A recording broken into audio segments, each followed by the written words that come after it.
நம் ஆண்டவராகிய இயேசு கிறிஸ்துவின் இணையற்ற நாமத்திலே உங்கள் அனைவருக்கும் அன்பின் வாழ்த்துக்களை தெரிவித்துக் கொள்கின்றேன். கிறிஸ்துவுக்குள் அருமையானவர்களே, நாம் நம்முடைய வாழ்க்கையை அநேக ஆசீர்வாதங்களை பெற்றிருக்கின்றோம். கடவுள் வாக்குமாறாத ஆண்டவராய் நம்மோடு கூட இருந்து இம்மட்டும் நம்மை வழிநடத்தி வந்திருக்கின்றார். மலைகள் விலகினாலும் பர்வதங்கள் நிலை பெயர்ந்தாலும் என் கிருபை உன்னை விட்டு விலகாமலும் என் சமாதானத்தின் உடன்படிக்கை நிலை பெயராமல் இருக்கும் என்று உன்மேல் மனதுரு கர்த்தர் சொல்கிறார் என்று ஏசாயாவின் வாக்கு கிணங்க 2025 ஆண்டு முழுவதும் கடவுள் நம்மோடு கூட இருந்து ஒவ்வொரு நாளும் தம்முடைய கிருபையினாலும் அன்பினாலும் இரக்கத்தினாலும் முடிசூட்டி நம்மை வழிநடத்தி வந்து இந்த புதிய ஆண்டை 2026 ஆண்டை காண ஆண்டவர் தந்த பெரிய கிருபைக்காக ஆண்டவருக்கு நாம் நன்றி செலுத்துவோம். உங்கள் அனைவருக்கும் என்னுடைய புத்தாண்டு இனிய வாழ்த்துக்களையும் மீண்டுமாக நான் தெரிவித்துக் கொள்ளுகின்றேன்.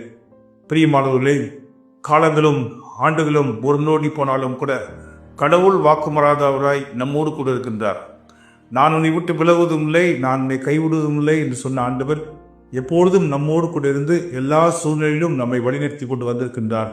எனவே இந்த புதிய ஆண்டு எப்படிப்பட்ட ஆண்டாக இருக்கும் என்று சொல்லி நாம் எந்த விதத்திலும் கவலை கொள்ள வேண்டாம். ஏனென்றால் நமக்கு முன்னே கடவுள் சென்று நம்முடைய பாதைகளை அவர் செவியாக்கியிருக்கிறார்.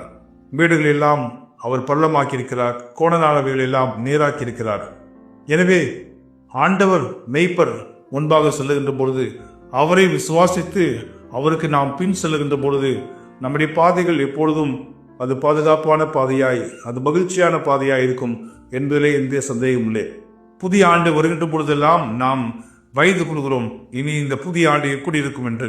ஆனால் அநேக வாக்குத்தத்தங்கள் நாம் கொடுக்கப்பட்டுள்ளதை நாம் அறிந்திருக்கின்றோம் திருமறையிலே. குறிப்பாக எசையா தீர்க்கதரிசியினுடைய புத்தகம் 43 அதிகாரத்திலே 1வது வசனத்திலே யாக்கோபை குறித்து சொல்கின்ற போது, இப்போதும் யாக்கோபே உன்னை சிருஷ்டித்தவரும் இஸ்ரவேலே உன்னை உருவாக்கினதுமாகிய கர்த்தர் சொல்வதாவது, பயப்படாதே, உன்னை மீட்டு கொண்டேன், உன்னை பெயர் சொல்லி அழைத்தேன், நீ என்னுடையவர், யூ பிலாங் டு மீ. ஆம், ஆண்டவர் இன்றைக்கு சொல்கின்ற காரியம், நாம் ஆண்டவருக்குரியவர்கள்.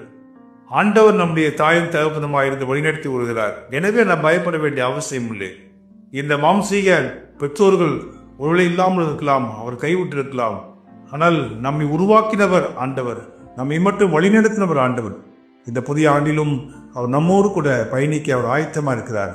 அவருடைய கரத்தை பிடித்து இந்த புதிய ஆண்டை நாம் ஆரம்பிக்கின்ற பொழுது இந்த ஆண்டு முழுவதும் 365 நாட்களும் நிச்சயமாகவே ஒரு மனமகிழ்ச்சியான ஒரு ஆசீர்வாதமான ஒரு நாளாக இருக்கும் என்பதே சந்தேகம் இல்லை. உன்னை உருவாக்கினதுமாக கர்த்தர் சொல்லுகிறார், பயப்படாதே, உன்னை நான் மீட்டு கொண்டேன். நான் ஏன் பயப்பட வேண்டாம் என்றால், நான் ஆண்டவரால் மீட்டெடுக்கப்பட்ட ஒரு மனிதன், ஆண்டவரால் மீட்டெடுக்கப்பட்ட ஒரு சந்ததி. கர்த்தர் தன்னுடைய சொந்த இரத்தத்தையும் தன்னுடைய சொந்த மாம்சத்தையும் கொடுத்து நம்மை மீட்டு கொண்டிருக்கிறார். எனவே மீட்டெடுக்கப்பட்ட ஜனமாகிய நாம் இந்த புதிய வருடத்திலே அந்த மீட்பின் மகிழ்ச்சியிலே இருப்போம் என்ற சந்தேகமே இல்லை. ஆண்டவர் தொடர்ந்து அவர் சொல்லுகிறது என்னென்றால், நீ தண்ணீர்களை கடக்கும் போது நான் உன்னோடு இருப்பேன், நீ ஆறுகளை கடக்கும் போது அவைகளை உன்மேல் புரளுவதில்லை, நீ அக்னி நடக்கும் போது வேகாதிருப்பாய், அக்னி ஜுவாலை உன்மேல் பற்றாது. நாம் எந்த சூழலில் இருந்தாலும், ஆறுகளை கடக்கின்ற சூழலை வரும், அக்னி ஜுவாலையை கடக்கின்ற சூழலை வரும், ஆனாலும் கர்த்தர் நம்மோடு இருப்பார்.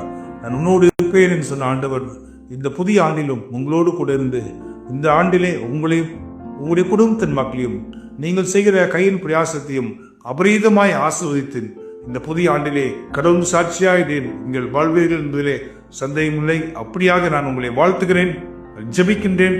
குறிப்பாக சேசை, கோயம்புத்தூர் திருமணத்திற்காக தொடர்ந்து ஜெபித்துக் கொள்ளுங்கள். பேராயருக்காக, பேராயர் அம்மாவுக்காக மற்றும் திருமணத்துடைய எல்லா அலுவலர்களுக்காக நீங்கள் தொடர்ந்து ஜெபித்துக் கொள்ளுங்கள். நாம் அனைவரும் இணைந்து எரியரசையை கட்டுவோம். இந்த புதிய ஆண்டு ஒரு தரிசனம் மிக்க ஒரு ஆண்டா, நாம் திறப்பின் வாசலில் நிற்கின்ற ஒரு ஆண்டா இருக்கட்டும். ஏற்கனவே நான் சொன்ன வண்ணமாக இது ரெக்கன்சிலியேஷன், ரீகன்ஸ்ட்ரக்ஷன், ரிஃபர்மேஷன் நடைபெறுகின்ற ஒரு மகிழ்ச்சியான ஆண்டா இருக்க உங்களை வாழ்த்துகிறேன். ஆண்டவராமே உங்கள் அனைவரையும் வாழ்த்துவாராக. மீண்டும் உங்கள் அனைவருக்கும் 2026 புத்தாண்டு வாழ்த்துக்களை உள்ளத்து நாளத்திலிருந்து மகிழ்ச்சியோடு தெரிவித்து வருகிறோம். கர்த்தர் உங்கள் அனைவரோடும் என்றும் இருப்பாராக. ஆமென்.